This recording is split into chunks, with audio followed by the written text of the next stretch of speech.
Hi, everybody. I felt like Dr. Nick just then, but good morning.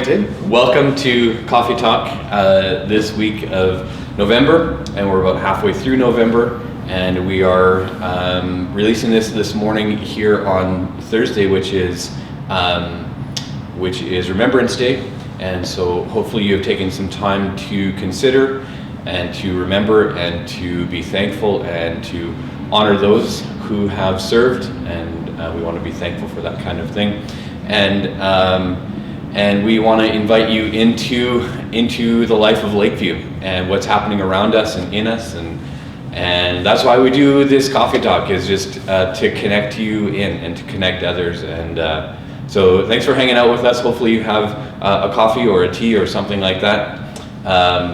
We like coffee. We tried to really push Jeff. He's doing a lot more tea these days, which is good, and that's fine.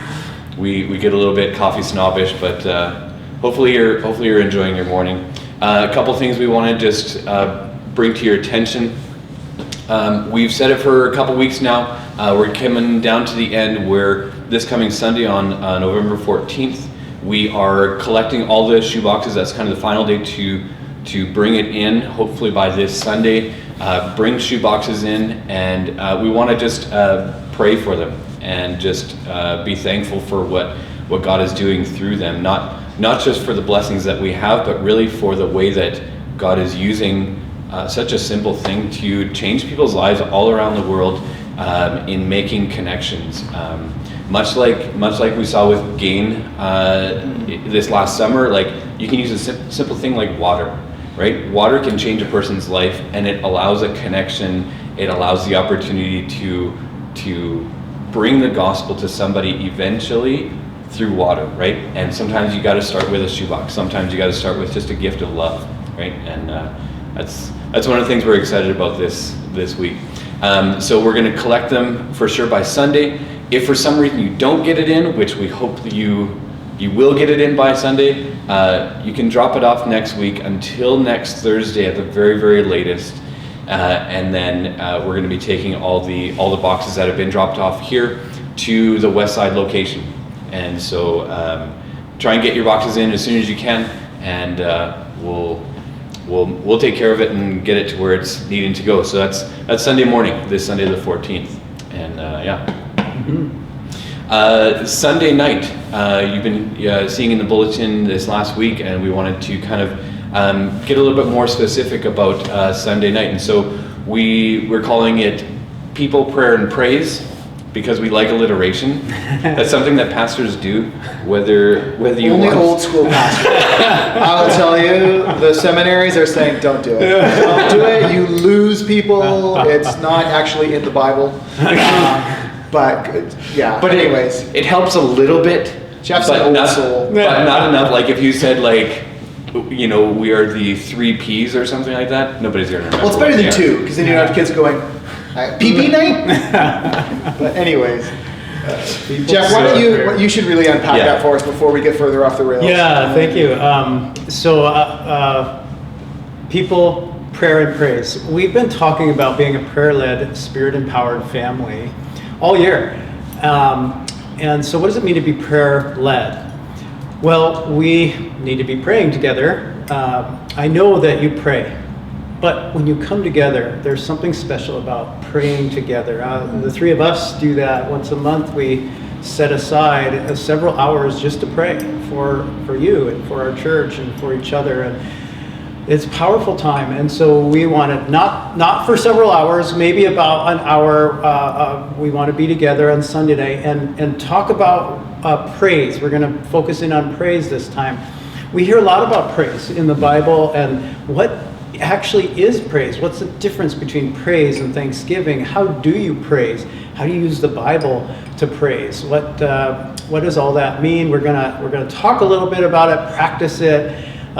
Probably sing a little bit, and just have a family time together. So it'll be a relaxed family time. Not going to pressure you to come out of your comfort zone if you just want to kind of be there and learn a little bit, but we also want you to just be able to have that opportunity to praise the Lord together in prayer. So so that's kind of a little bit, yeah, you fill Well, in. even as you just finished that, like praise can be prayer, and prayer can be also praise, right? Mm-hmm. And it's there are different ways of doing the same thing, right? It's that sense of adoration to God, and not just adoration. Like there's so many more to that, and I think that's kind of what we're gonna just bring to light on Sunday night. And so it's gonna be a really good time. We invite you to come and connect, and to have just a dedicated time as well, to be with others, but also to realize like this is something that's different than Sunday, and it's actually even like it's an awesome extracurricular to our Sunday morning gathering that just works out really well. And you raised something that I forgot to explain too, the people part. We call it people because we are going to spend some time connecting in a deeper way than we can on Sunday mornings. Just part of it will be connecting with each other. So that's the people part, which you briefly said with your connecting, And people are good, and people are important, and people is the church. And so on November 26th, there's a people element that's happening. Well, it wasn't a great tie-in, but I tried. You know what? You're trying. We know you're taking those broadcasting courses. It's all about the segues. So the 26th of November, we're crafting an evening for families. Crafting? See what I did? Where we're going to come together. And you might have been out like all day. It's Black Friday, so you might be thinking, no, the 26th, I've got this story. You know what? We want to flip that. We want to instead come together as families and say, what is this next month really about? Right? And so, you probably know this because you're all really smart people who are up on the linguistics, but like the word Advent means to come. Yeah. And so that's what we want to kind of gather around and be like, no, what are we... When we spend these weeks, these 4 weeks leading up to Christmas, we're anticipating something to come. We're celebrating what's going to come. And instead of just going because we can easily go through, no, I got to do this, and then I'll be ready for Christmas. But it's like, well, hold on, let's celebrate the whole season together. And we want to do that as families. We want to really be investing in our kids, our youth, our children, our adult children, wherever stage of life you're at. But we want to really help them kind of make the most of the season. So it's not an endurance race to get to Christmas, but it's really we can come filled. Yeah. And we do a lot of talk about how, let's not forget the real meaning of Christmas. But you know what? We always look for different ways of doing that, and this is how we want to do it this year. We're going to start right at the start of Advent. We know that Jeff and Kevin on Sunday mornings are going to be leading us in Advent thoughts each week, but how can we take that from Sunday morning to really be like more transformative in the lives of our kids? And so that's what we hope the 26th will be kind of a start to, kind of have a bigger picture of what Advent is, what it really means, so we can go a little more in depth, but also just have some fun together, right? We've been scattered a lot. We haven't done real like a family's coming together in a long time, so we'll be seated at tables. We'll have some crafts together. We'll do some silly kind of games that we can play all together, but seated in our family groups and stuff like that. That will be hopefully fun, and we can look back on and go, that was a real enjoyable, healthy start to the Christmas season. Yeah. And so that's our intention for it, and we hope that you will join us for that. It'd be really helpful to me as the one who's organizing and procuring like different supplies we need to kind of know how many people are coming.